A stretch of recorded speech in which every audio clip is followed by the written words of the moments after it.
Bonjour, bonsoir à tous les amis d'Anglo-Congo à travers le monde, partout où vous vous trouvez. Nous sommes aujourd'hui le 16 février 2019. Nous avons trois sujets à traiter aujourd'hui par rapport à l'actualité politique. Meeting du député Martin Fayulu au Nord Kivu, c'est le premier sujet. La CENCO reconnaît le président Félix Tshisekedi. D'où vient le rumeur sur la levée des sanctions? Ce sont là les trois sujets que nous allons traiter. Donc, il y a un meeting du député Martin Fayulu au Nord Kivu, ça c'est un de deux. Il y a la CENCO qui reconnaît le président Félix Tshisekedi, deux. D'où viennent les rumeurs sur la levée des sanctions? Et quelles sanctions étaient imposées contre les dignitaires du régime à Kabila? Alors, nous avons suivi l'actualité, non seulement suivi, mais nous avons aussi essayé d'interroger certaines sources crédibles sur certains sujets chauds du moment. Alors, le premier sujet que nous voulons traiter aujourd'hui, c'est le meeting du député Martin Fayulu au Nord Kivu. Vous savez, Martin Fayulu était candidat aux élections présidentielles parmi les 21 candidats de l'année passée et il était sorti deuxième de cette compétition. Alors, il a fait son deuxième et troisième meeting dans le Nord Kivu après celui de Kinshasa. Nous voulons respecter la tradition et nous allons revenir sur les sujets pour les traiter. Excusez-moi, je dois porter les lunettes, je crois. Il y a David Bédard qui est connecté, Guy Diboui, Denico Kalombo, Henri Mouteba, Katumba Bart, Albert Tumba. Il y a Jean-Claude Poteba Olibofunda. Ça fait longtemps, mon frère. Comment ça va? Il y a Rose Mbouy, il y a Thérèse Colomoni.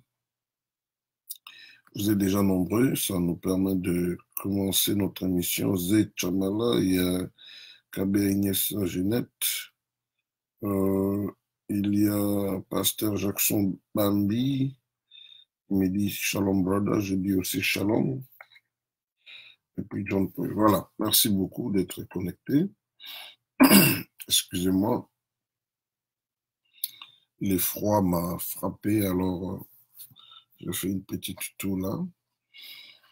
Voilà, le premier sujet, le meeting du député Martin Fayulu au Nord Kivu. Je disais tout à l'heure que Martin Fayulu ne plus à présenter. En fait, les élections passées ont mis sur le devant de la scène M. Martin Fayulu plus qu'avant, parce que vous le savez, il avait été élu par ses pairs de l'opposition comme candidat unique et s'en suivra les retraits de signature de M. Félix Tshisekedi et de Vital Kamerhe qui sont allés à Nairobi pour former ce qu'on a appelé CACH, Cap pour le changement. Donc on avait en face deux plateformes de l'opposition et qui avaient présenté des candidats. Il y a d'une part Martin Fayulu, d'autre part Félix Tshisekedi, et il y avait M. Chadari qui était aussi dans la course. Alors, depuis la division au niveau de Genève, jusqu'à aujourd'hui, on continue à vivre une certaine opposition entre Cash et la Mouka. On le voit sur terrain, mais on le voit aussi dans les réseaux sociaux, on le sent dans le média. Alors, M. Martin Fayulu a fait son premier meeting à Kinshasa où il a appelé la population à résister contre ce qu'il lui appelle la, la, la tricherie. Donc, il demande qu'il résiste pour la vérité des urnes, parce qu'il estime que c'est lui qui a été élu. Il est allé au Nord Kivu avec le même discours, notamment à Butembo et à Beni. On nous apprend qu'il sera à Goma, je crois demain, en fait peut-être aujourd'hui, parce qu'il fait, c'est déjà chez moi aussi aujourd'hui, le 16. Ensuite, il viendra à Kikwit pour faire le même discours, je crois. Donc, il fera quelques villes et pour boucler à Kikwit. Mais signalons tout de suite qu'après le meeting de Kinshasa, M. Martin Fayulu avait écrit à l'Union africaine. Et les contenus de sa correspondance, c'était quoi? Que les élections soient annulées, qu'on puisse organiser d'autres élections dans 6 mois. Il y a là une différence quand même à noter entre ce qu'il avait dit à ses militants, aux militants de la Mouka à la place Sainte-Thérèse, et ce qu'il a demandé à l'Union africaine. À la place Sainte-Thérèse, il demande aux gens de résister pour la vérité des urnes, dont lui est le vainqueur, et en même temps, il demande, quelques jours après, il demande aux dirigeants africains l'annulation des résultats des élections dont lui se prétend être vainqueur. Alors, en étudiant ces deux positions, nous pouvons dire qu'il est dans la logique d'abord de la campagne, mais aussi qu'il profite, il faut le dire, du processus électoral qui était chaotique pour continuer à garder sa place, j'allais dire, et pour continuer à garder sa place en tant que porte-parole, voilà, porte-parole de la Mouka. Parce qu'au fait, initialement, et ça c'est Mouzito qui l'avait dit, Martin Fayulu était le porte-parole. Et lui-même l'avait dit aussi lors de sa désignation à Genève, qu'il n'était qu'un simple porte-parole des leaders de ces groupes-là. Donc, ils sont dans cette logique-là, mais ils sont aussi dans la logique de créer, j'allais dire, en profitant bien sûr du processus électoral qui était chaotique, de créer une crise politique ou bien de l'amplifier pour enfin en tirer le bénéfice. Bon, les moyens de créer cette crise sont divers. Il y a d'abord la mobilisation, hein, donc on profite des mécontentements des électeurs et les choix même. Il faut le dire après Kinshasa, les choix de Nord Kivu, de Beni Butembo, ce n'est pas un hasard. Nous savons tous que ces deux villes ont été exclues du processus électoral pour la simple raison, d'après la CENI, que la maladie d'Ebola avait fait de telle sorte que ses habitants ne devraient pas se rendre aux urnes au risque de contribuer à la propagation de cette épidémie dans le Nord Kivu. À Yumbi, c'était suite aux affrontements.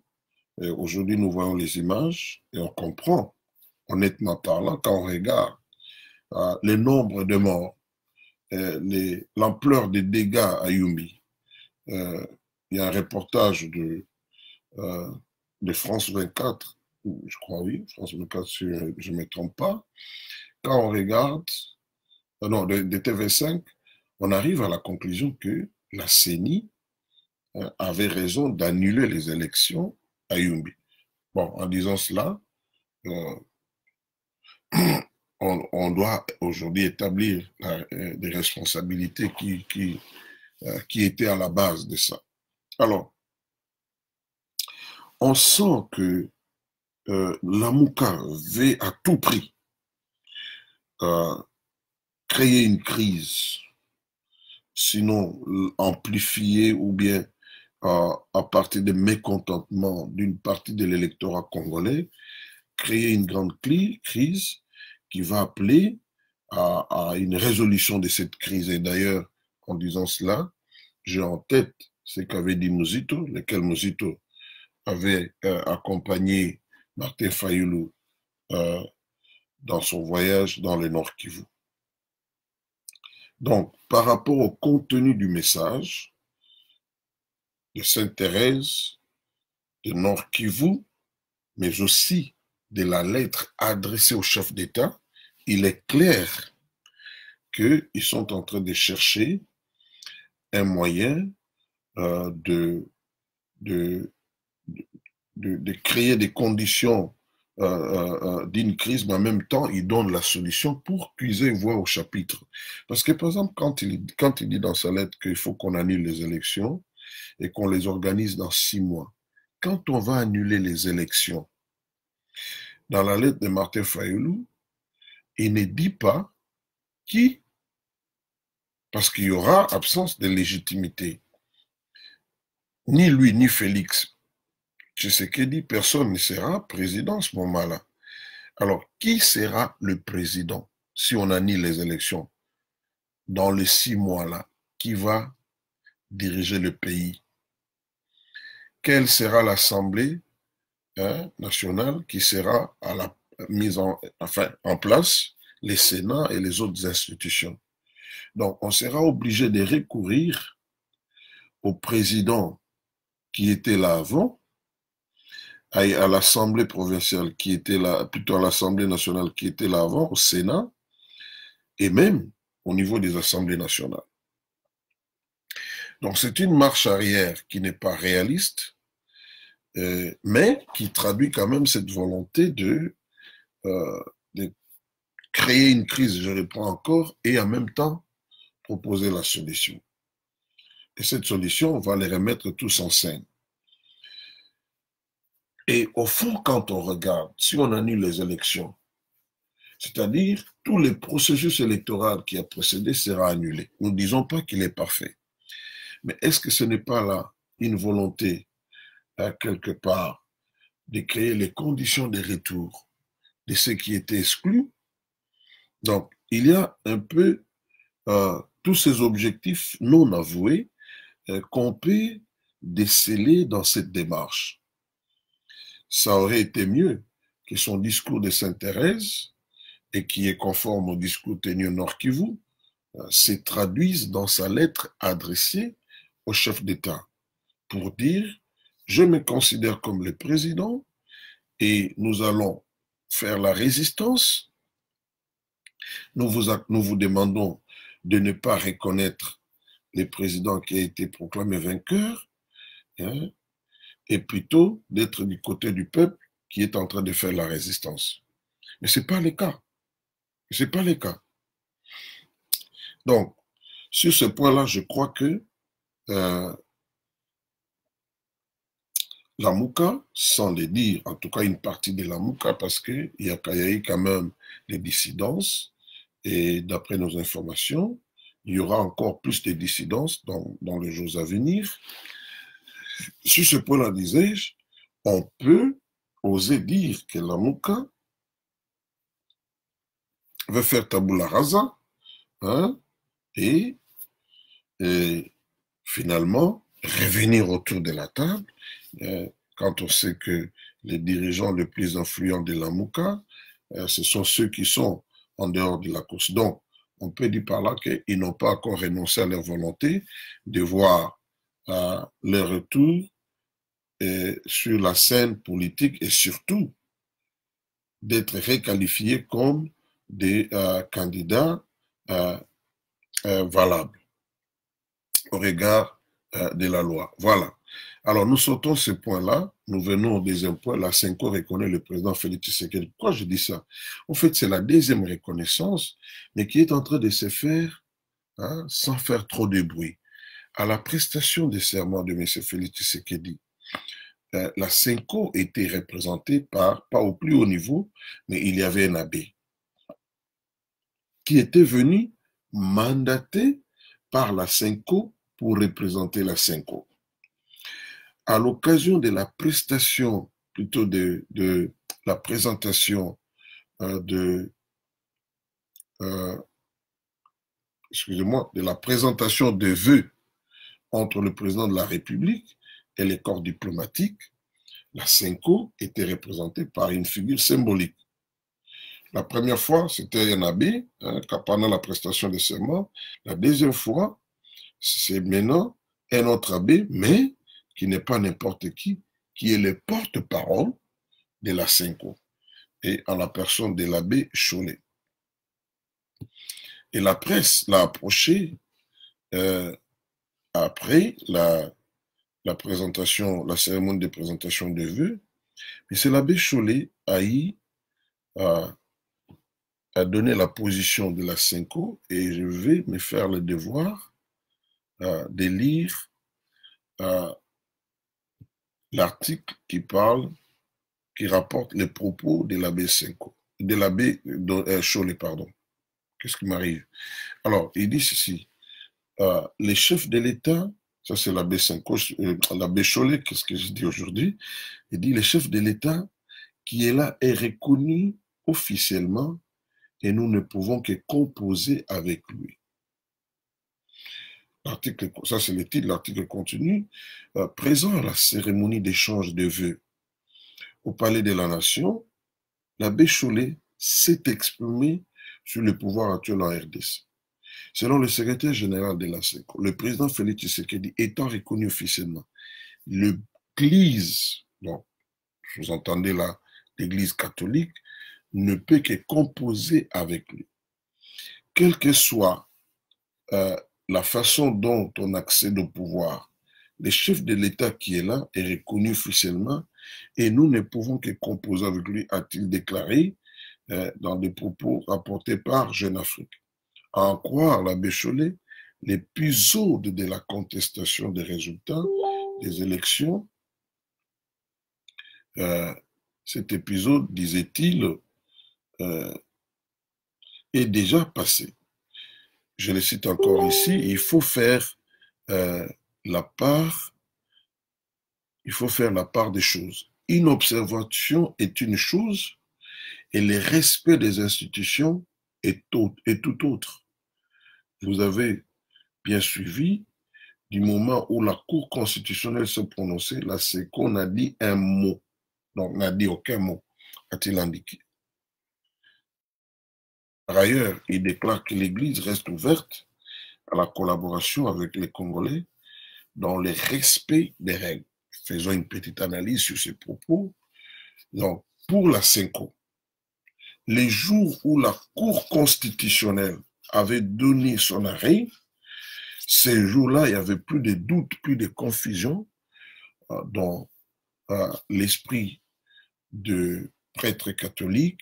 C'est M. Félix Tshisekedi qui était le président élu. Et le fidèle à sa logique, à cette logique, la Cinco avait délégué quelqu'un. Mais seulement, la Cinco voulait sauver la face. La Cinco avait délégué un abbé parce que quelques heures avant, on a suivi l'interview de l'archevêque de Kinshasa, Monseigneur Ambongo, qui avait, à mon humble avis, maladroitement dit qu'une invitation n'était pas une convocation, mais ce n'était qu'une invitation qu'on avait lancée. Et ce n'était pas une convocation. Alors on pouvait sentir que pour la Cinco, il fallait que les choses se passent autrement. Aujourd'hui, nous n'avons pas le temps d'expliquer dans les coulisses comment certaines choses s'étaient passées. Je vous ai toujours dit, c'est en Afrique du Sud pour la première fois qu'on avait eu la première information, la réunion de l'Afrique du Sud entre les opposants. C'est là où la première fois, il y avait eu une fuite, comme quoi l'Église catholique a appuyé, je reprends ici, les propos de services secrets sud-africains, et même c'était écrit dans un journal sud-africain. Quand je parle de ça, je ne dis pas seulement que non, il y a un journal sud-africain qui a rapporté ça, que mais cela a été passé inaperçu, que pour la première fois, c'est là, on a dit clairement, en tout cas, il y a eu une fuite. Quand je dis clair, on a dit, c'est-à-dire, on a eu une fuite d'informations comme quoi la Cinco était derrière Martin Fayulu. Et vous allez comprendre la position de l'Afrique du Sud. Et j'étais catégorique vis-à-vis de la Cinco parce que l'Afrique du Sud avait l'intelligence ou bien les renseignements comme quoi la Cinco, qui avait une mission d'observation, était de connivence avec la Mouka. Alors, aujourd'hui, nous voyons encore l'abbé Chollet qui vient à la cérémonie d'échange de vœux. Donc, la Cinco continue à reconnaître M. Félix Tshisekedi, mais elle le fait de manière pas tout à fait ouverte. Et nous pensons que progressivement, la Cinco va hausser toujours la voix pour reconnaître M. Félix Tshisekedi. Signalons tout de suite aussi, au sein même de l'Église catholique, il y a eu division sur la position prise par la Cinco au sein de l'Église catholique. On a vu les évêques de l'espace Kassai qui avaient pris une position qui n'était pas conforme à celle de la Cinco. D'après nos informations, il n'y a pas que les évêques de Kassai. Il y a eu aussi d'autres évêques, de manière individuelle, qui n'étaient pas d'accord avec leur père de la Cinco. Alors, nous pensons qu'ils ont essayé de trouver un moyen pour se mettre d'accord, pour avoir une position commune. Donc, là, l'abbé Chollet est en train de jouer à l'apaisement et nous espérons que les relations entre les nouveaux pouvoirs et la Cinco vont s'améliorer au fur et à mesure, les jours passent. Et nous suivons de près, à l'occasion d'autres événements, quelle sera la position de la Cinco, que nous prédisons déjà que de plus en plus la Cinco va hausser la voix pour exprimer sa reconnaissance à M. Félix Tshisekedi, qui est le nouveau président de la RDC. Alors, cette cérémonie, parlons-en un peu, parce que autour de cette cérémonie, il y a eu beaucoup de choses qui se sont dites là-bas. Là, nous entrons dans notre troisième sujet. D'où viennent les rumeurs sur la levée des sanctions imposées, sous-entendu imposées sur certains barreaux du régime de Kinshasa, de l'ancien régime, bien sûr. Nous avons sous les yeux ici un article de RFI. Je vais vous lire. Parce que les journalistes avaient reçu une copie. Mais qu'on lise d'abord. Les titres, c'est Félix Tshisekedi a dévoilé ce vendredi les principaux axes de la diplomatie que lui et son gouvernement comptent mener au niveau de la sous-région avec les partenaires internationaux. Un discours à la suite duquel une polémique est née. Félix Tshisekedi a présenté ses vœux au corps diplomatique ce vendredi 15 février à la Cité de l'Union africaine, située à Kinshasa. À cette occasion, les chefs de l'État congolais ont développé plusieurs orientations clés de sa présidence.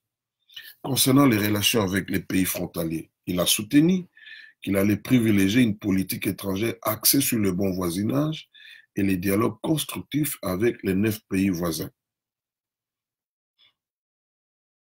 Dans le même ordre d'idée, il a annoncé qu'il étudiait la possibilité pour la RDC d'intégrer la communauté des États d'Afrique de l'Est, car la majorité des États membres de cette communauté, a-t-il soutenu, étaient frontaliers et entretenaient un commerce important avec l'Est de la RDC. Quelle relation avec Bruxelles? Les rapports avec l'Union européenne étaient l'autre point important sur lequel Félix Tshisekedi était attendu.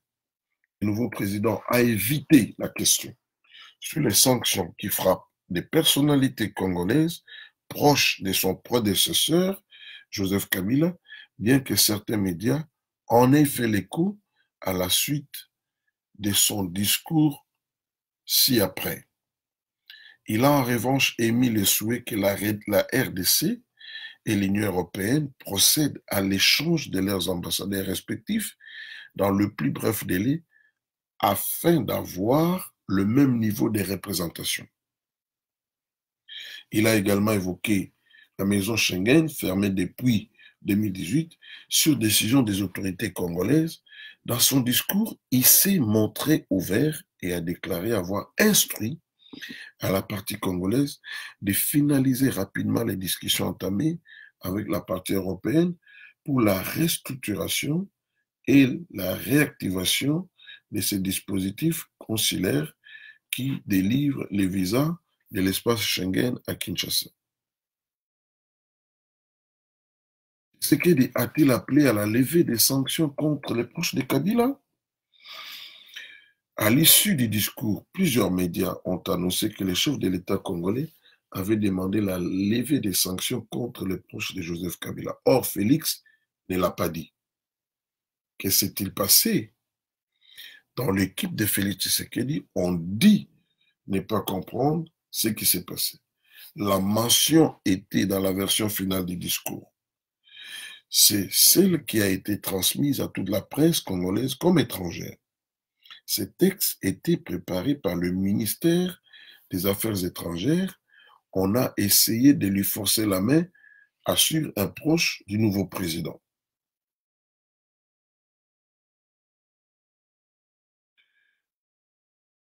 Le chef de la diplomatie congolaise, Léonard Tchéoki-Tounou, pilier du régime de Joseph Kabila, est toujours en fonction, à l'absence d'un nouveau gouvernement, que l'on dit de coalition ou de cohabitation. C'est selon. Même lors du discours de l'Union africaine, on avait remarqué qu'il y avait des accents de Joseph Kabila dans la bouche de Félix Tshisekedi, dont on ne doute pas de l'esprit d'ouverture, commente un diplomate. Compromis ou pas, à la dernière minute, les nouveaux présidents se refusent à demander la levée des sanctions. Ils ne l'avaient pas non plus demandé à Addis Abeba, à la chef de la diplomatie européenne, Federica Mogherini, assure une source européenne. Dans la salle, il y a eu sans doute, dans la salle, il y a dû sans doute avoir un dessus, Kalev Mouton, qui est sous sanction de l'Union européenne.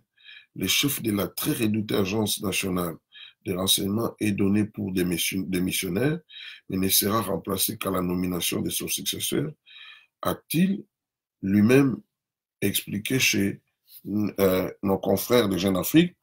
Tout ça, ça prouve que s'il négocie tout, Félix résiste un peu. Estime un observateur étranger. Voilà. Je pris cet article, je le prends avec beaucoup de réserves, parce que nous sommes dans une période où il y a une guerre terrible au niveau des médias, même les médias internationaux tels que RFI. Nous savons tous que le média européen, particulièrement de certains pays européens, ne sont pas tendres vis-à-vis de M. Félix Tshisekedi, tout simplement parce que RFI émane du budget de l'État français. Et donc, quelque part, la position de la France, la vraie position de la France transparaît à travers la communication de RFI sur les dossiers des élections au Congo. Mais néanmoins, c'est le seul journal qui nous a donné quelques détails sur ce qui s'était passé au niveau de la cité de l'OIA lors de la présentation de vœux. Alors, au regard de cet article, et nous pouvons dire qu'il y a un fait si c'est vrai, il y a un fait, c'est que, et quand nous recoupons avec d'autres sources, c'est qu'il y a eu une version du discours du chef de l'État qui a été remis à la presse. Et dans cette version, il y avait effectivement la demande de la levée des sanctions sur certaines personnalités et qui étaient dans le régime de Joseph Kabila. Ça, c'est un fait. Mais c'est aussi un fait, au regard des propos d'un proche du chef de l'État, c'est que il y a eu tentative d'influencer les chefs de l'État à prononcer cette phrase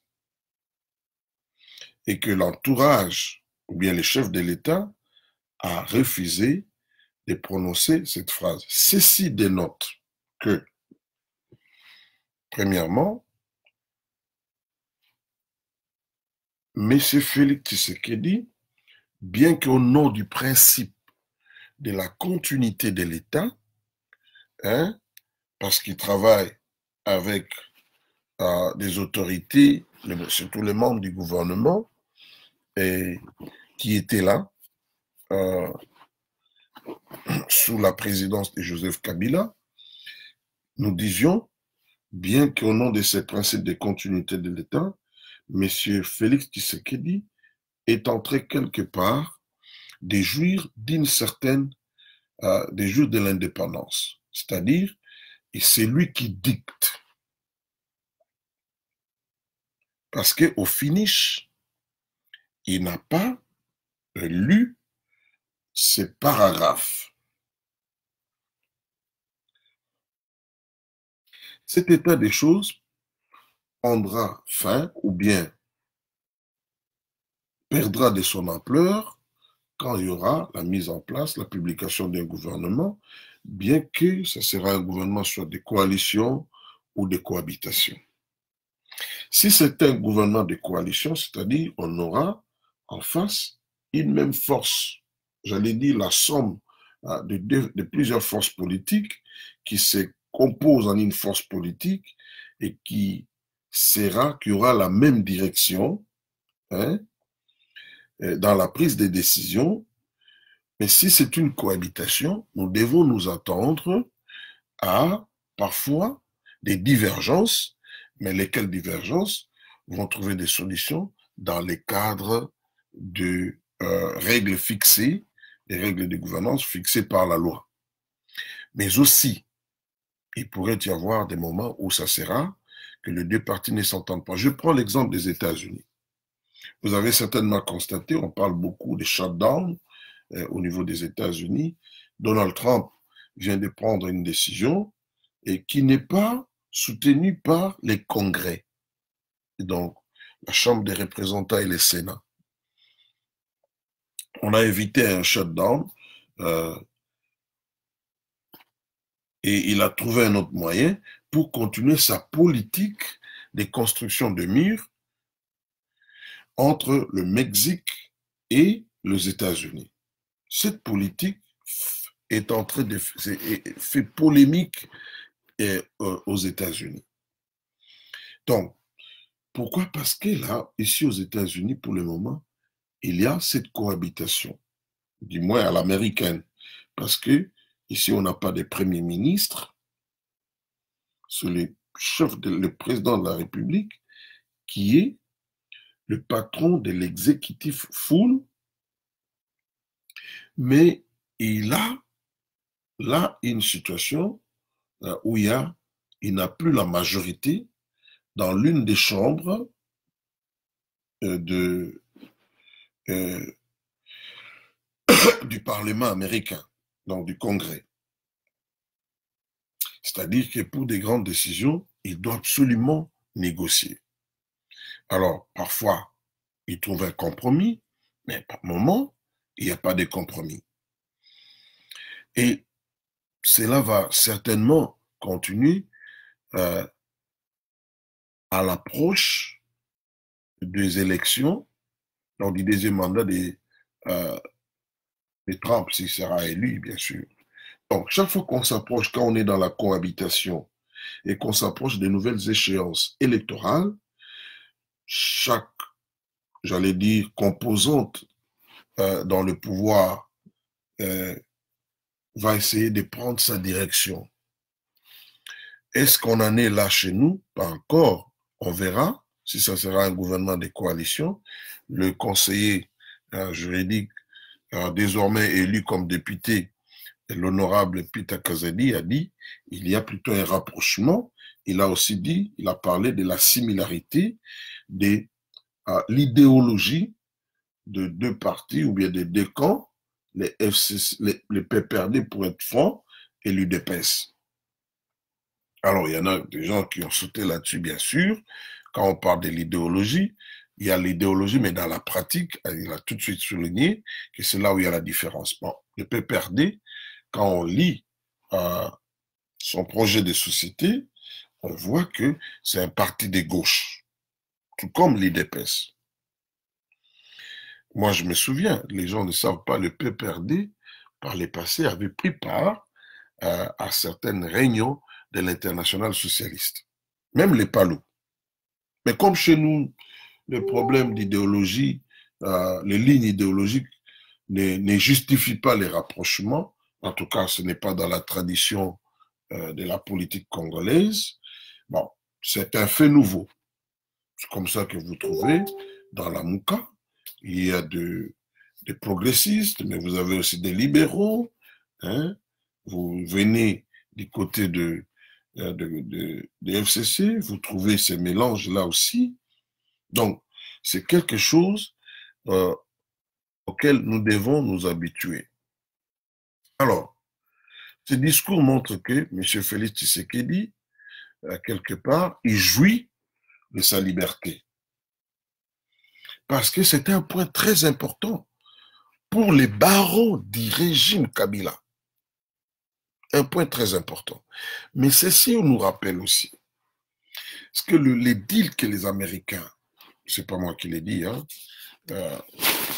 Christopher Smith, j'ai appris qu'il a pris la retraite, c'est un congressman américain, il avait dit lors du voyage de Nikki Haley en 2017, elle avait proposé un deal à Kabila qui consistait à dire que non, voilà, tu seras protégé, toi et tes biens, mais nous ne saurons pas étendre cette protection à tes collaborateurs qui ont commis des graves violations des droits de l'homme et des crimes. Je peux voir, au travers de ce qui est arrivé, que cet accord est en application.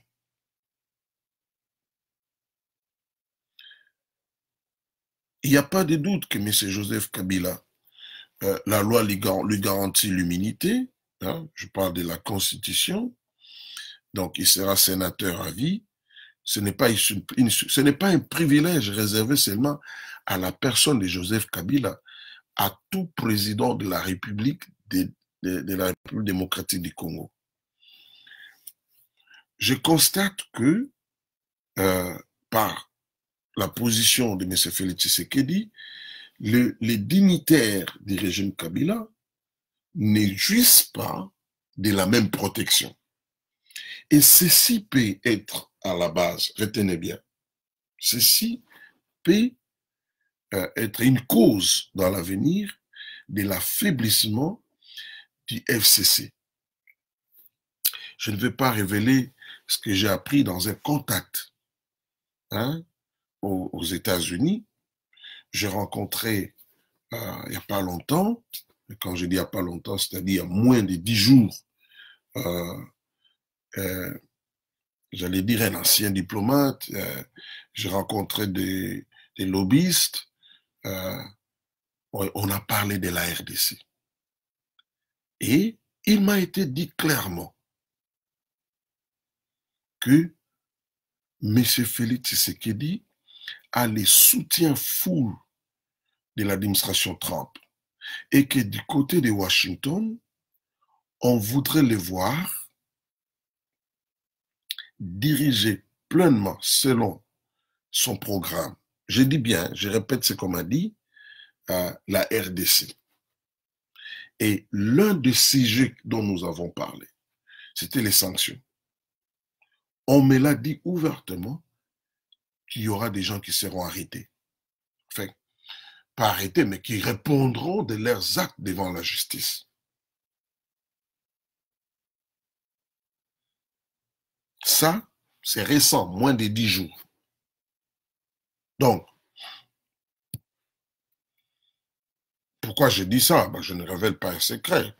Les Américains, quand ils ont rencontré Kabila, ils lui ont fait un deal.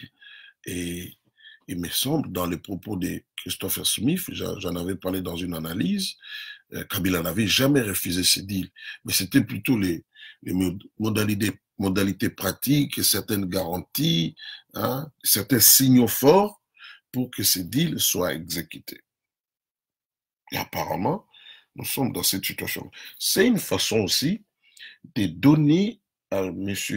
Félix Tshisekedi le moyen de diriger, parce que les États-Unis, c'est clair, qu'on ne vous trompe pas, okay?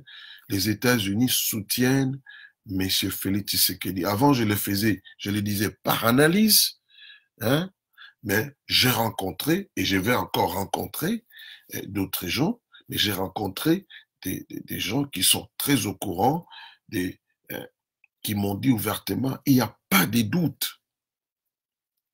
Pour eux, c'est Félix Tshisekedi. Donc, comme je le disais dans mes analyses, et j'étais content d'entendre cela, j'avais bien sûr posé beaucoup de questions concernant les relations les relations à venir entre la RDC et les États-Unis. Il est clair que dans les jours à venir, nous allons assister à une sorte de montée de pouvoir de M. Félix Tshisekedi. Et comme la politique du Congo, c'est une politique très dynamique, comme on dit, il faut s'attendre à des couacs, à des divisions, à des dissensions au niveau du FCC. Mais cela ne se fera pas sans résistance. Cela ne se fera pas par un coup de baguette magique. Alors, ces rumeurs sur la levée des sanctions, nous avons donné la version des RFI, mais nous avons recoupé, comme j'ai dit, avec d'autres sources, effectivement. Il y a eu une copie qu'on a remise. Mais ces rumeurs ont aussi révélé qu'il y a un travail d'intoxication. Pourquoi je le dis? Si je me réfère aux propos d'un certain professeur Yumbi, qui est en Corée du Sud. J'avais réagi par rapport à ça. J'ai fait des recherches, je suis tombé sur d'autres éléments. Moi, je ne viens pas vous dire qu'il est cuisinier. Quand on fait la cuisine, en tout cas, il y a une tenue qu'on porte. Hein? Donc, ce n'est pas par rapport à ça. Mais je suis tombé sur, concernant le monsieur, je vais revenir sur la manipulation, cette guerre de communication. Je suis tombé sur un article d'un journal sud-coréen. Premièrement, dans ce journal, on dit comment ce monsieur a obtenu en 2008 les statuts de réfugié.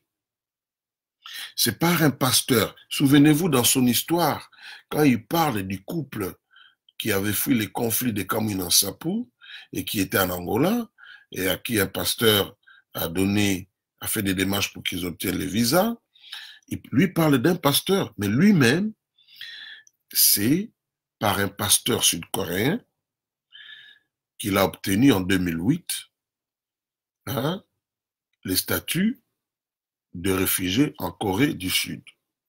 Mais dans cet article, on dit clairement qu'il est de la République du Congo. Pas la République démocratique du Congo, mais République du Congo.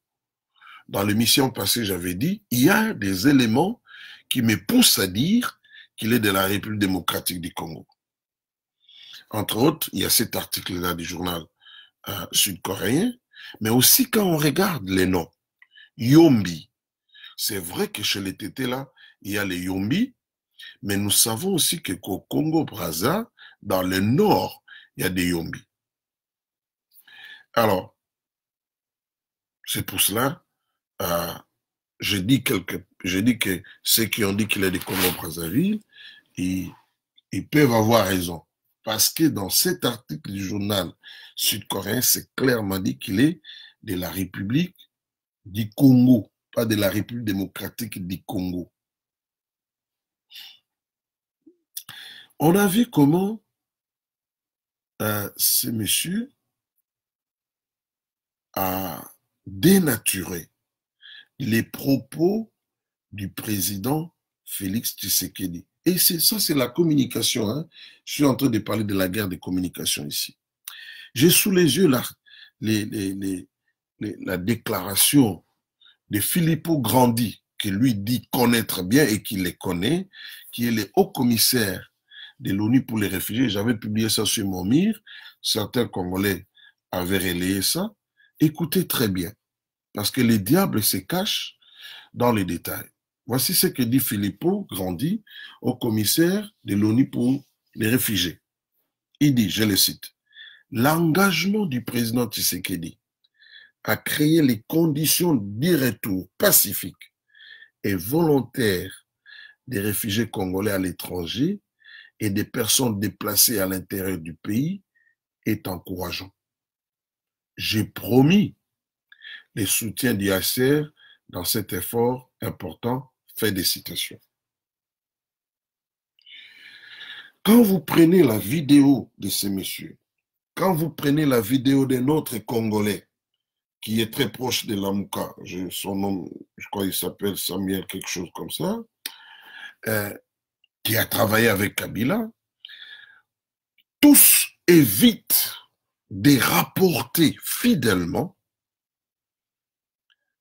les propos de M. Félix Tshisekedi. Je parle de ses propos lors de sa rencontre avec Filippo Grandi. Il préfère prendre un discours connaissant les craintes des Congolais qui se sont déclarés réfugiés, qui sont à l'étranger. Ils viennent avec un discours ou des propos dénaturés qui vont renforcer les craintes de ces gens, les affoler. Et le but inavoué, nous sommes dans la communication, c'est justement de présenter. Parce que ça a été repris par la Libre Afrique, ou un journal qui apparaît en Belgique, comme quoi les réfugiés congolais sont mécontents de M. Félix. C'est une chose que moi je comprends. Moi je dis que c'est des bonnes guerres. C'est des bonnes guerres de la part de certaines personnes qui savent manipuler l'information pour des buts qu'eux-mêmes connaissent.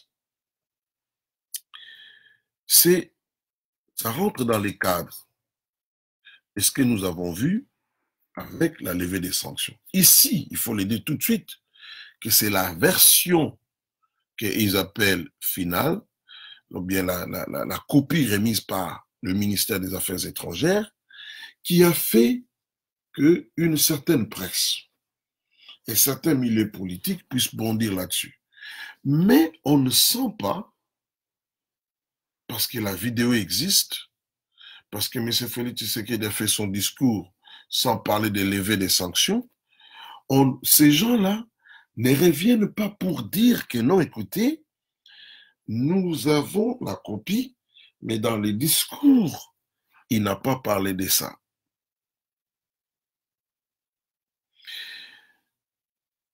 Ils s'en tiennent seulement à la copie. Bon, on sent là une guerre, qu'on le veut ou pas, mais c'est Félix Tshisekedi, depuis son élection, fait l'objet d'un bashing. Il y a une fixation sur sa personne et nous disons que c'est l'occasion aussi à l'équipe de communication du président Félix Tshisekedi de prendre en compte cette réalité. J'ai rencontré une dame, c'est pas une Congolaise, hein, une journaliste d'un grand média américain qui m'a dit que sur le plan de la communication, l'entourage du président Tshisekedi devrait faire plus. Vous voyez par exemple l'histoire de la vérité des urnes. Cette dame m'a dit qu'il y a une équipe qui travaille pour continuer à bombarder les esprits, que non, les vrais vainqueurs de ces élections, c'est, j'aime bien M. Martin Fayulu, c'est M. Martin Fayulu. Mais on ne relève pas les contradictions, par exemple, dans la communication de la Mouka sur les résultats. On a des chiffres différents. On ne prend pas en compte le fait que la Cour constitutionnelle a rendu son arrêt. La position actuelle de la CENCO devrait servir à l'équipe de communication de M. Félix Tshisekedi. Aujourd'hui, qu'on le veut ou pas, je venais de lire un article. Cet article tire son origine d'un débat qu'il y a eu dans un think tank américain, les CSIS,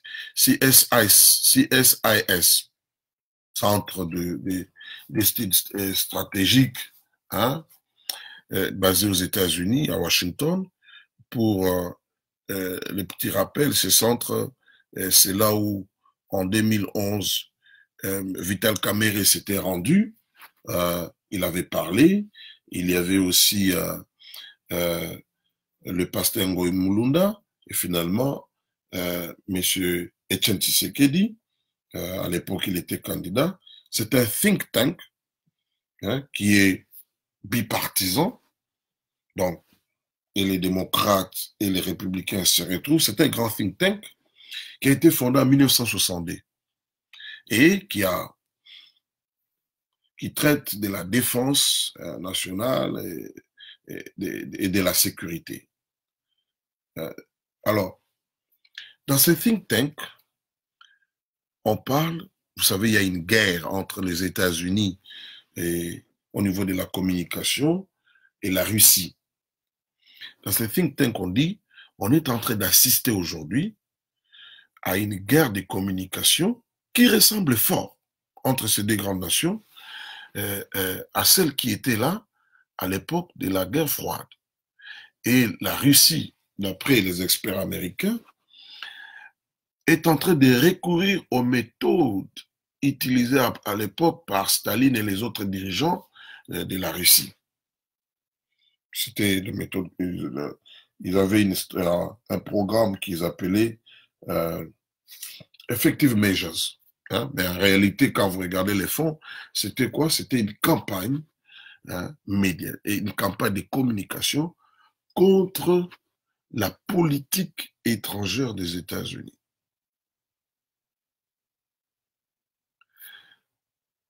Et ces experts recommandent au gouvernement américain de rentrer dans ces vieilles politiques de communication de la guerre froide. C'est un peu ce à quoi nous assistons aujourd'hui. Je dis ça parce que cette dame journaliste, elle avait beaucoup insisté là-dessus. Elle m'a dit non, c'est un travail, des campagnes qu'elles ont fait. Pourquoi je dis ça? Parce qu'il y a des gens qui me contactent, qui disent « Ah non, est-ce que tu ne peux pas faire partie d'un think tank au Congo pour le président Félix Tshisekedi? Est-ce que tu ne peux pas? » Non. Et ils estiment que les médias ne sont pas juste avec le président Félix Tshisekedi. Moi, je dis, c'est une guerre. Je dis aux amis, c'est une guerre. Vous devez vous y préparer. La Mouka fait ce travail. Et pour moi, je peux dire qu'ils ont engagé des experts qui sont en train de les aider dans ce travail. Cela était visible dès le début de la campagne. Aujourd'hui, c'est devenu une réalité quelque part. C'est-à-dire, comme j'avais dit, on peut fabriquer un événement. Mais la deuxième fois, on ne fabrique plus. Ce qui était virtuel devient réalité.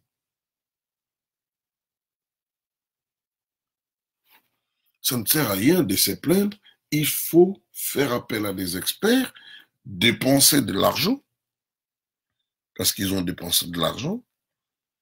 Et d'ailleurs, la dame journaliste m'a dit, et elle connaît une maison, des maisons d'ailleurs, qui peuvent faire ce travail. Premièrement, identifier ceux qui sont au niveau de Twitter, de Facebook, de Instagram, en train de faire un travail constamment sur les résultats des élections, parce que, moi je l'ai dit avant, ce processus sera chaotique. Et que les candidats qui vont aller dans ces élections doivent se préparer par rapport à cet état des choses. Ça ne va pas seulement se gagner dans les urnes, parce que ça sera difficile, je l'avais dit, de dire réellement qui a gagné. Ça sera difficile. C'était la stratégie de Kabila. En fait, Kabila a voulu qu'il n'y ait personne qui puisse de manière incontestable dire, c'est ça, c'était son agenda, à défaut des Chadari. Il a voulu qu'il n'y ait personne de manière contestable parmi les opposants qui puisse dire qu'il a gagné les élections. Et il a mis en contribution la CENI pour obtenir un tel résultat. C'est un plan politique savamment élaboré et exécuté. Alors, mais entre-temps, c'est-à-dire il a voulu avoir un président, il a voulu que nous ayons un président sur lequel les doutes vont peser sur sa légitimité. C'est une stratégie. Mais aussi, celui qui sera deuxième, lui aussi va souffrir toujours de ses doutes. Il s'est tenu, d'ailleurs j'ai appris ça dans mon contact avec cet ancien diplomate, à UISIP, United Institute of Peace. Je m'y étais rendu parce que j'avais fait des cours là-bas. Alors je m'y étais rendu pour rencontrer celui qui est responsable du programme Afrique.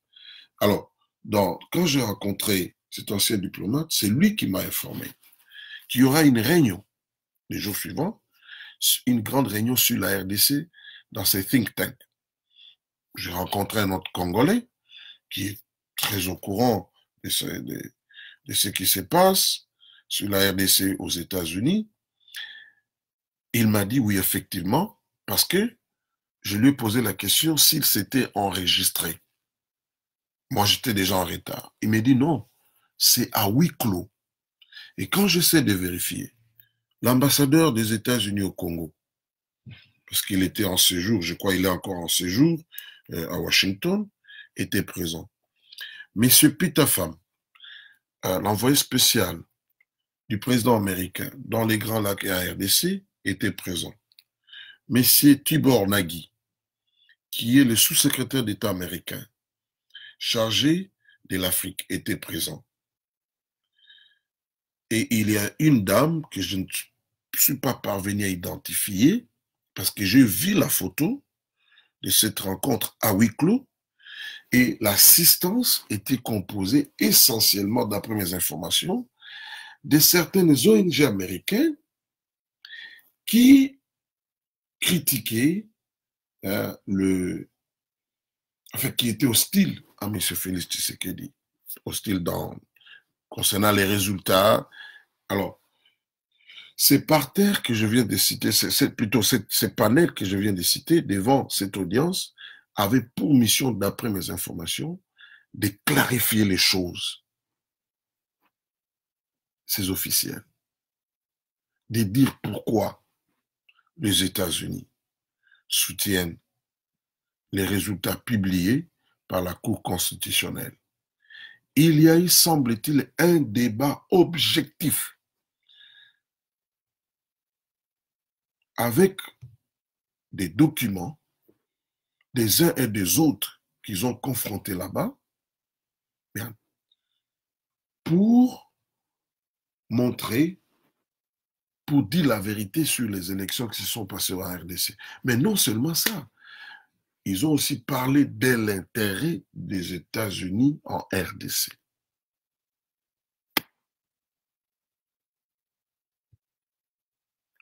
Au niveau de certaines instances, quand vous allez avec ces discours, c'est pour cela que ça ne passe pas. Il y a eu insuffisance de preuves, et je dis ça, c'est la volonté, non pas d'un candidat, mais c'est la volonté de Joseph Kabila.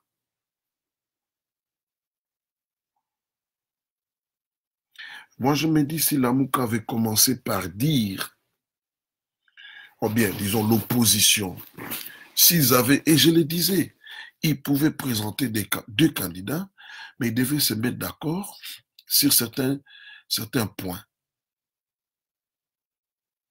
S'ils avaient, par exemple, les discours, si les résultats, nous les jugeons non conformes à la volonté du peuple, eh bien, ils pouvaient faire une déclaration commune pour dire, écoutez, ces résultats ne correspondent pas à la volonté du peuple. Il y a des doutes là-dedans. Je dis ceci parce que même le président Félix Tshisekedi, dans sa communication, il dit quelque part, il y a eu des problèmes. Il reconnaît ça. Mais il y a eu alternance. Vous savez ce que cet ancien diplomate m'a dit? Il m'a dit, du point de vue des Américains, comme ils étaient en face d'un processus opaque, et ils avaient compris que c'était ça la volonté de Kabila, de leur point de vue, l'essentiel, c'était que, un, ils avaient écarté Kabila de la course, deux, Chadari ne soit pas président. Pour eux, que ce soit M. Félix Tshisekedi ou Martin Fayulu, c'était le plus important qu'il y ait alternance.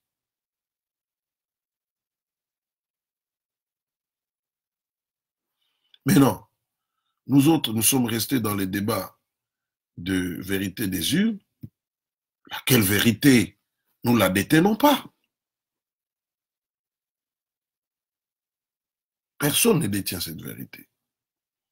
Les gens n'ont jamais compris pourquoi Kabila a permis, et je l'ai toujours dit, que la Cour constitutionnelle, quand elle s'est réunie pour statuer sur les requêtes de M. Martin Fayulu, pourquoi on a mis ça en direct? Sur le plan du droit, cette Cour avait exploité une faiblesse, c'est-à-dire il n'y avait pas d'évidence. Personne n'en avait. Pour prouver la victoire de M. Martin Fayulu. C'est comme ça, ils ont dit, mettons ça en direct. Comme ça, le monde entier verra comment ils seront dans l'impossibilité, les avocats de Fayulu, de brandir les évidences. Ces avocats n'ont pas eu tort de dire qu'on procède au recomptage. Mais pour qu'on arrive à ce point-là, vous devez absolument prouver que PV par PV, bureau par bureau, que les résultats de la CENI publiés ne correspondent pas aux évidences que vous avez.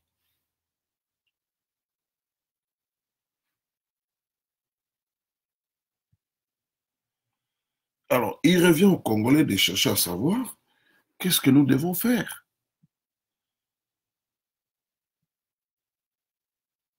Qu'est-ce que nous devons... C'est pour cela, moi, je dis, il y a des voix qui se sont levées à l'Union africaine pour dire un gouvernement d'union nationale, tout ça. Mais il y a eu aussi d'autres voix, je l'ai dit, l'Afrique du Sud a dit, non, on n'impose pas à M. Félix Tshisekedi un gouvernement d'union nationale, mais plutôt, on lui a demandé de voir dans quelle mesure il peut inclure d'autres acteurs politiques pour, euh, au nom de la paix, hein, au nom de la paix, de la concorde, tout ça, et la ministre sud-africaine des Affaires étrangères est allée plus loin en disant qu'il y aura des gens de la Mouka qui seront dans les gouvernements, même contre la vie de Martin Fayulu. Moi, je dis, il est temps, à mon humble avis, parce que Kabila, qu'on le veuille ou pas, il n'est plus président, que les gens ne rêvent pas. Je ne dis pas que l'influence de Kabila a disparu dans les... La preuve, vous avez vu la copie qu'on a remise à la presse. Hein? Mais cette influence n'est plus la même, parce qu'il n'est plus le président.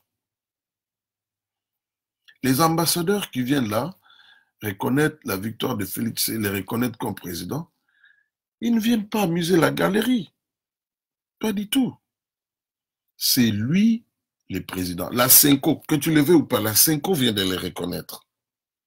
Et la Cinco va continuer à reconnaître ça de manière ouverte. Il revient donc aux acteurs politiques congolais de l'opposition, je parle de l'opposition telle qu'elle était avant,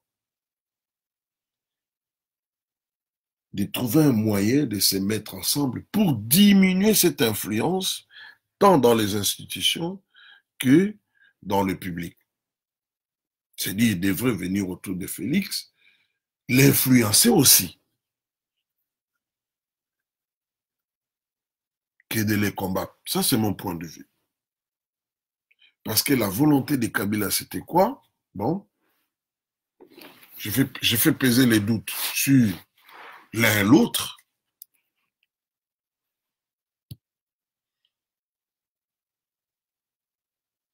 C'est très important. Qu'au lieu de dire, Félix Tshisekedi va fuir dans 6 mois, comme le dit à M. Muzito. Je me pose la question au fond, pour qui roule Muzito? Si Tshisekedi fuit, mais qui deviendra président?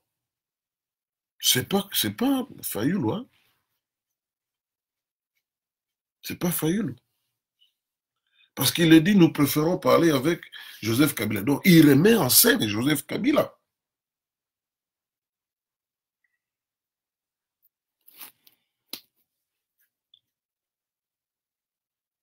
Il remet en scène Joseph Kabila. C'est une façon de dire, bon, parlons avec lui. Quand vous allez parler avec lui, c'est pour faire quoi? C'est pour partager le pouvoir avec lui. Ça aurait été mieux de dire, bon, en tout cas, nous ne sommes pas tout à fait d'accord de la manière Félix Tshisekedi est proclamé vainqueur, mais ce n'est pas de sa faute. Mais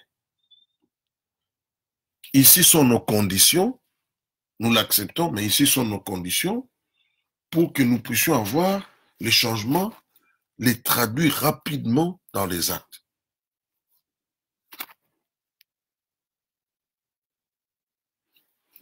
C'est très important. Si réellement on veut rapidement que dans les actes, dans les institutions, qu'on voit les changements.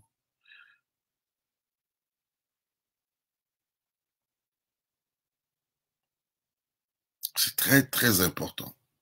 Et vous allez sentir de plus en plus, il y a une frange de la Mouka qui est beaucoup plus opposée à M. Félix Tshisekedi qu'à Kabila lui-même. Ça, c'est le premier élément. Deuxième élément, je voudrais attirer l'attention de vous qui me suivez d'un fait. La fondation Imo Ibrahim, qui aujourd'hui a fait tomber les masques, et soutient M. Moïse Katumbi. Cette fondation critique les résultats des élections, critique M. Félix Tshisekedi. Mais cette fondation fait une proposition. Elle dit il faut que Moïse Katumbi soit le premier ministre de M. Félix Tshisekedi. Parce que, dit-elle, M.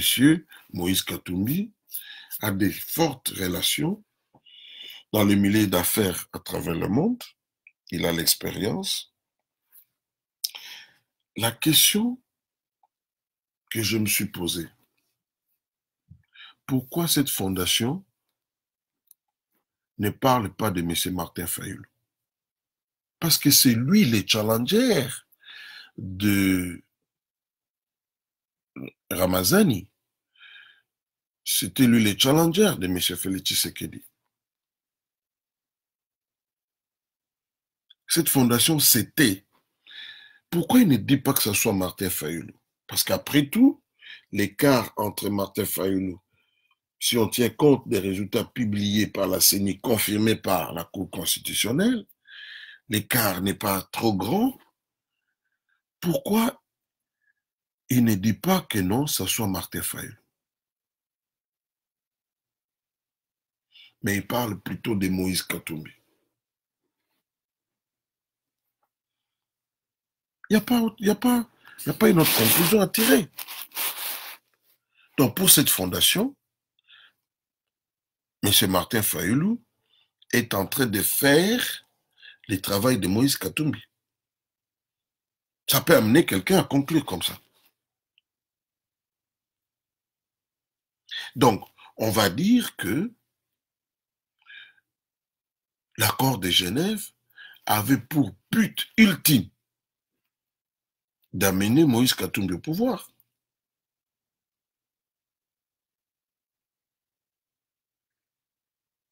Hein, c'est pas moi. La déclaration là, elle est publique de la Fondation IMO. Publique. Au finish, c'est quoi? C'est des intérêts individuels, partisans, qui comptent plus. Alors que,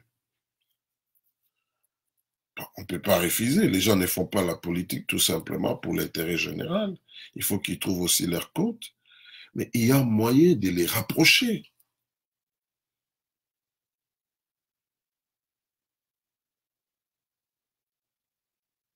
Il y a moyen de les rapprocher.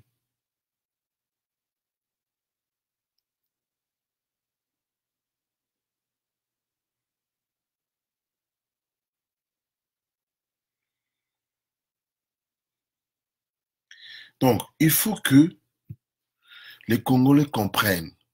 Moi, je m'adresse aux Congolais qui me suivent.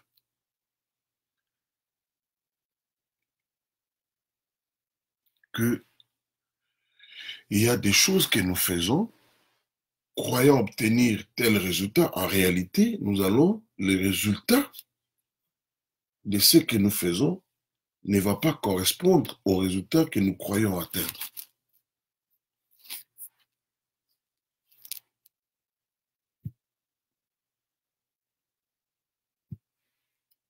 Et cela nous amène dans des débats qui déchirent,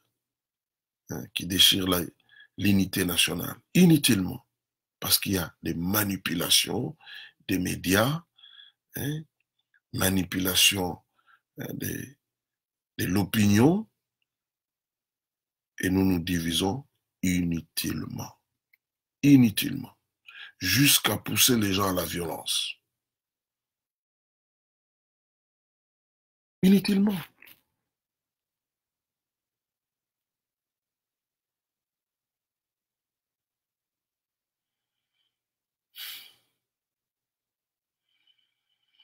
Voilà. C'était là l'essentiel de mon analyse aujourd'hui. Et je l'ai fait en faisant un appel à la sagesse. Encore une fois, il fallait une équipe de stratégie de l'opposition.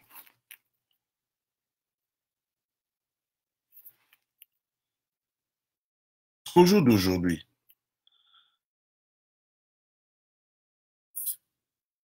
cette victoire qui peut être qui devrait être de l'opposition va apparaître comme une victoire, hein, d'une frange de l'opposition.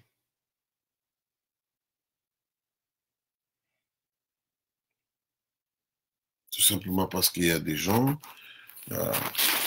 qui veulent retrouver leur compte. Monsieur Mouzito, en passant, je ne peux pas laisser ça sous silence.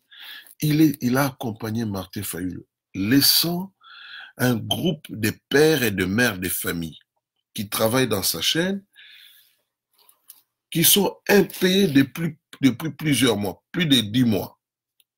Et il dit, même si vous me tapez, je n'ai pas l'argent à vous donner. Alors il suffit qu'ils prennent les loyers de 5 de ces maisons. Il va résoudre les problèmes, peut-être il va rester avec beaucoup d'argent en main.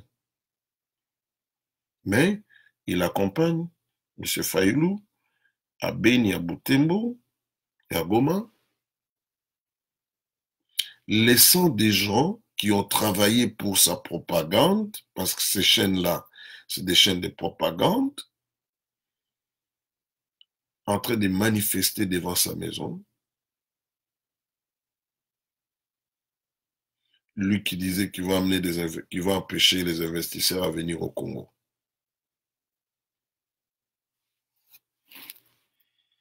Tout simplement pourquoi? Parce que les gens sont ignorants. Et là où il y a l'ignorance, c'est le terrain fertile de la manipulation.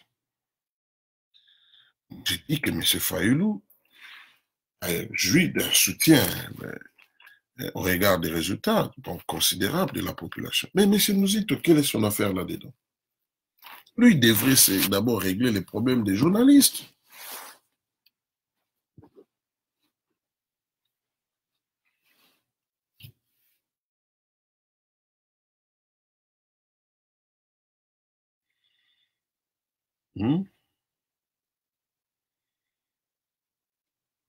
Ok, je prends des commentaires. Excusez-moi, j'ai un petit appareil ici. Parfois, je vais sauter d'autres gens.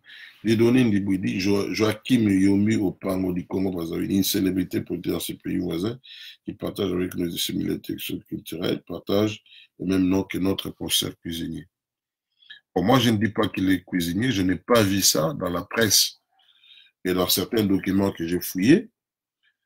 J'ai vu, au nom de la vérité, que réellement, il enseigne, je dis la vérité, il enseigne dans une université sud-coréenne où il enseignait d'abord le français,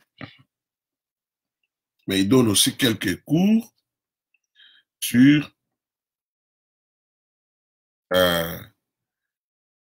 les mouvements migratoires, tout ça, les histoires des filles. Et il fait partie réellement d'un network ou d'un réseau des ONG qui luttent pour la promotion et la défense des droits des réfugiés. Ça, je vis ça dans la presse sud-coréenne. De là à dire, à comparer ces réseaux des ONG avec les ACR, c'est faux. C'est pas vrai. C'est pas vrai. Et comme je connais aussi la région Asie-Pacifique dont il a parlé, quand je dis je connais et je connais un peu aussi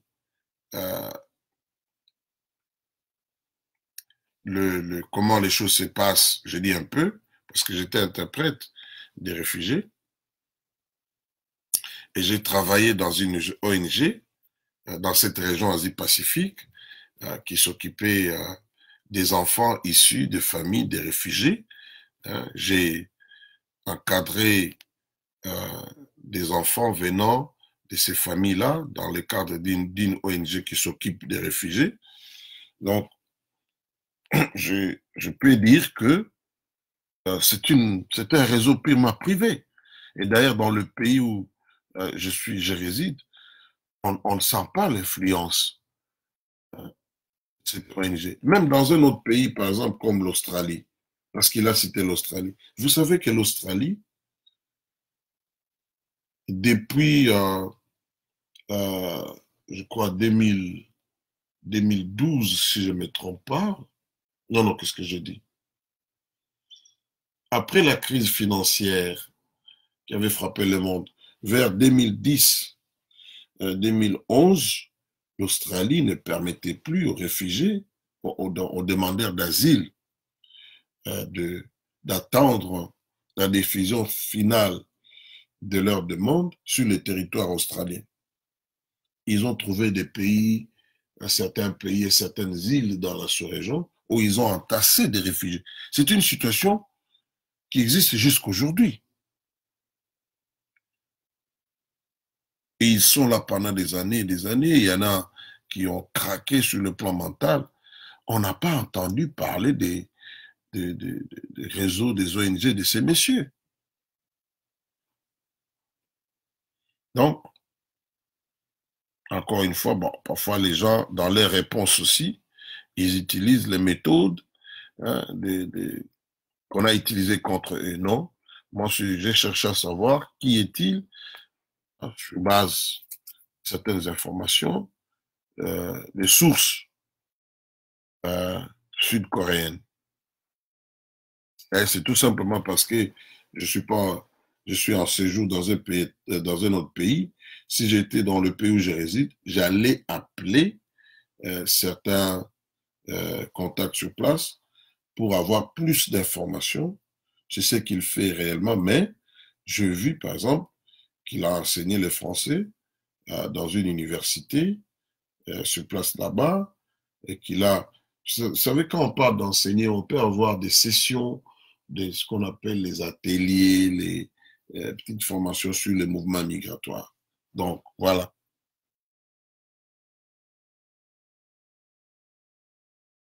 Willy Locassa, et pour qui roule Félix? Bon, moi, je n'ai pas dit quelqu'un roule pour quelqu'un, j'ai dit les soutiens. J'ai dit qu'il a les soutiens des USA. Hein? Il a les soutiens des USA. Fayoulou, il est clair, il a les soutiens. Non, au niveau des FCC, plutôt des caches, Félix est les partenaires de Vital Kamere. C'est les partenaires de Vital Kamere. Mais au niveau extérieur, et en tout cas, c'est clair, il a les soutiens. Je cite les USA parce que c'est la grande puissance. Mais il y a d'autres pays, bien sûr. Il y a l'Afrique du Sud. Hein? Il y a les Kenyans, il n'y a pas à douter. Et les pays qui soutenaient Fayoulou se soutiennent dans la sous-région, et les pays qui soutenaient Félix Tshisekedi. C'est un problème des rapports de force avec ce qui s'est passé à l'Union africaine. D'abord, quand on a voulu envoyer une équipe, quand on a demandé qu'on puisse suspendre la publication des résultats par la Cour constitutionnelle, moi j'étais au courant que pour les Américains, il était hors de question que l'on suspende la publication des résultats par la Cour constitutionnelle et que la Cour constitutionnelle devrait publier les résultats avant cette équipe-là de l'Union, une partie de l'Union africaine, donc les quelques chefs d'État qui allaient venir. Et vous avez suivi comment le secrétaire général de l'ONU avait minimisé ce que Kagame avait fait à l'Union africaine. Il y a un professeur kenyan qui avait parlé de quelque chose, il dit, M. Félix Tshisekedi avait les soutiens quelque part des bon, il entretenait des bons rapports avec les États-Unis et aussi avec les systèmes des Nations Unies. Quand vous regardez la vidéo des présentations de vœux, du corps diplomatique au président Félix Tshisekedi, la dame Zegouri, si c'est Leila, la représentante du secrétaire général des Nations Unies au Congo, le patron de la MONUSCO, elle est pratiquement la seule personne ou les seuls diplomates qui a fait la collade ou des bisous à M. Félix Tshisekedi. La seule.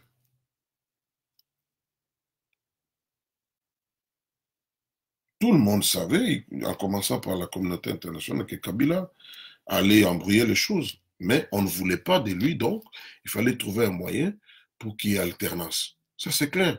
Et apparemment, l'UDPS avait une bonne équipe de stratégie hein, par rapport à cette situation. L'UDPS s'est positionné.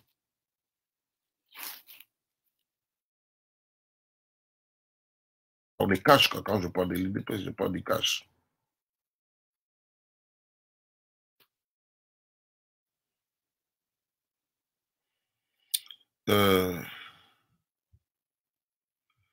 Alors, je ne saurais pas tout lire, malheureusement. Hein. Là, j'ai des problèmes. Hein. Bon, il y a des gens, leurs commentaires, leurs questions. Allez, Olivier Foumier, il dit, Willy, l'FCC, c'est une plateforme électorale non reconnue, c'est-à-dire ne figure pas dans les journaux officiels de la RDC. Ce n'est pas l'FCC qui va siéger au Parlement. Oui, cet élément, ce que vous dit Olivier Foumier, c'est vrai. C'est vrai. J'ai dit encore, c'est vrai. L'FCC, dans le ministère, tout comme les caches, le ministère des Affaires intérieures, l'FCC n'existe pas comme une réalité politique. C'est un regroupement des circonstances pour les élections. L'État congolais ne connaît pas l'FCC, ne connaît pas les caches, ne connaît pas la MOUCA. Ça n'existe pas.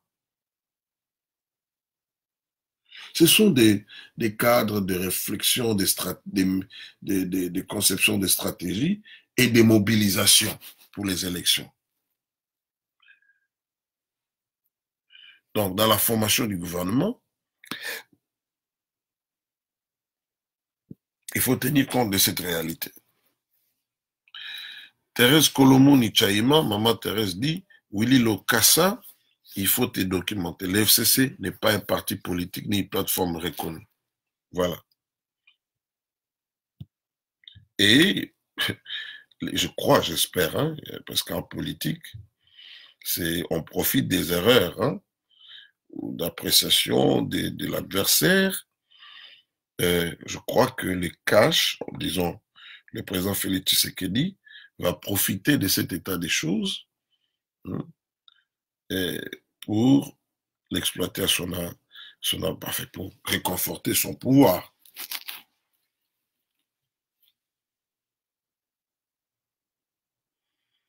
John Kaloubi dit petit, mais dit combien de pourcentages Fayoul a obtenu aux élections. Là, tu me poses la question. Moi, je ne suis pas en mesure.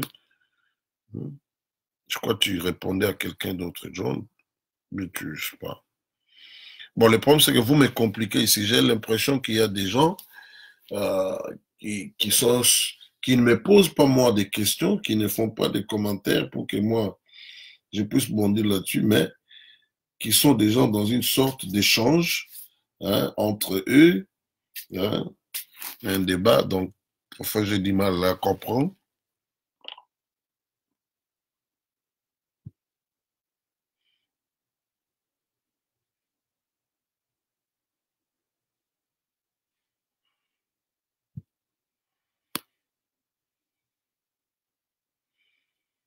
Bon, je vois plus de polémiques, donc je ne saurais plus intervenir là-dessus.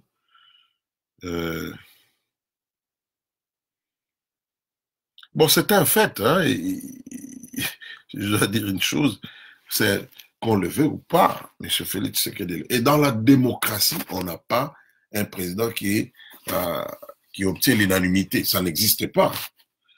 Ne pas avoir l'opposition, là, ce n'est plus de démocratie. Moi, je me réjouis, personnellement, que M. Martin Fayulu peut faire des meetings. Et il en est maintenant au 3e meeting sans restriction. Les gens ne font pas attention. Du moins sur ce point-là, on peut dire que la démocratie a fait un pas. Sans restriction. Donc, je dis sur ce point-là. Maintenant, reste à savoir quel est le discours que l'on tient. Est-ce que c'est de l'insurrection? Parce que dans une démocratie, quand on est dans la démocratie, on est libre de se rassembler, d'avoir un point de vue différent de celui de la majorité, de ceux qui sont au pouvoir. mais on n'est pas libre d'appeler les gens à aller casser, on n'est pas libre à tenir des propos, j'allais dire, discriminatoires contre un groupe ethnique. Non, là, ce n'est pas la démocratie. Là, on devient hors la loi.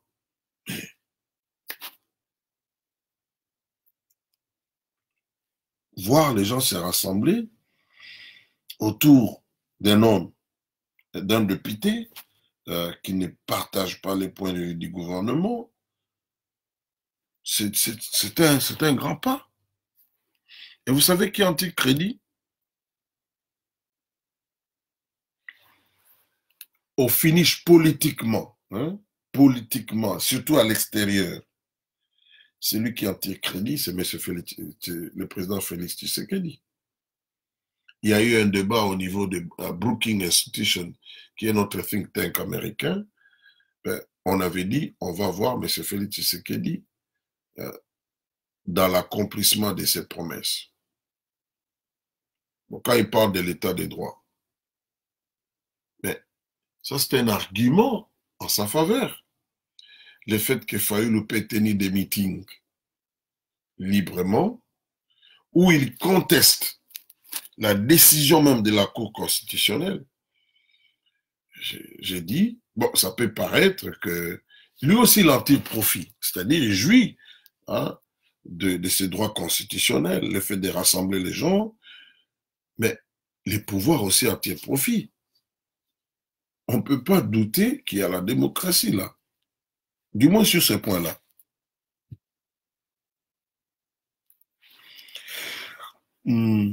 Oui, Lily Rose, c'est une part de la manipulation que Papa Anglo était en train de parler. Je sais pas, bah, là, je me perds et puis j'ai un appareil.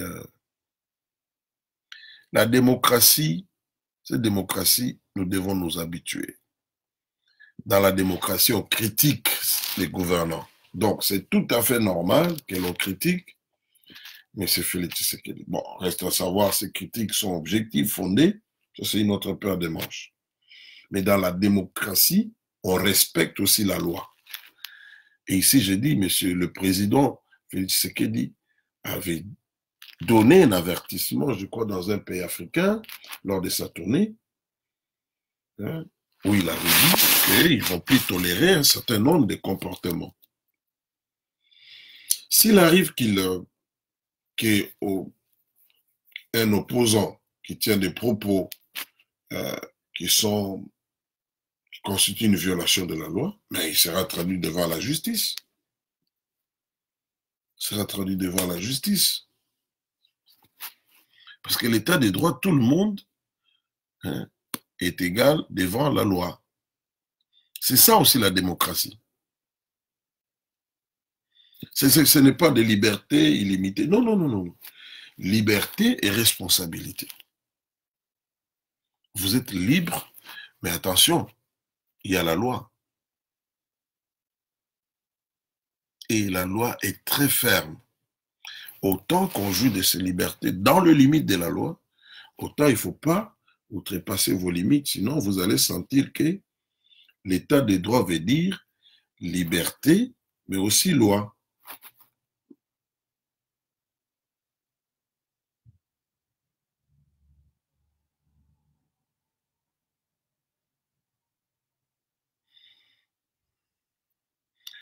Bon, vous ne posez pas de questions, j'ai l'impression que vous répondez plus. Je ne connais pas où est-ce que vous avez commencé, Maman Thérèse, avec Willy Lokassa. Là, vous m'écartez moi, donc, du débat. Je veux bien qu'il y ait échange, mais je ne saurais pas prendre position parce que je ne vois pas ça commencer où pour que ça arrive à ce point.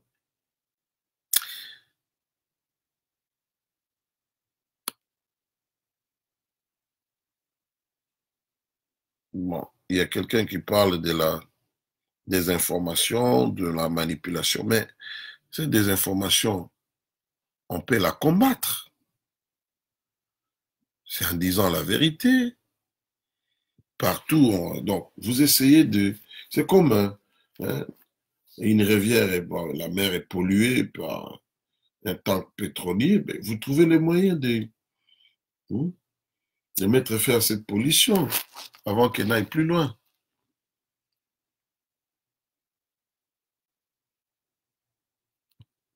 Et puis que les gens ne rêvent pas que c'est du jour au lendemain que tout sera résolu comme... Non, non, non, non, non.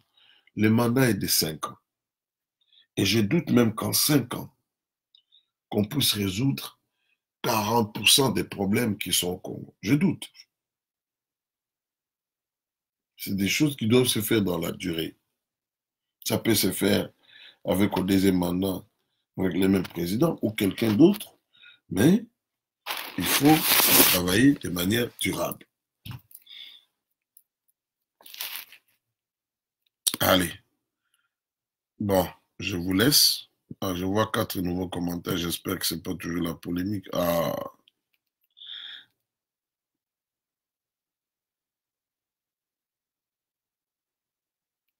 bon, je vous laisse.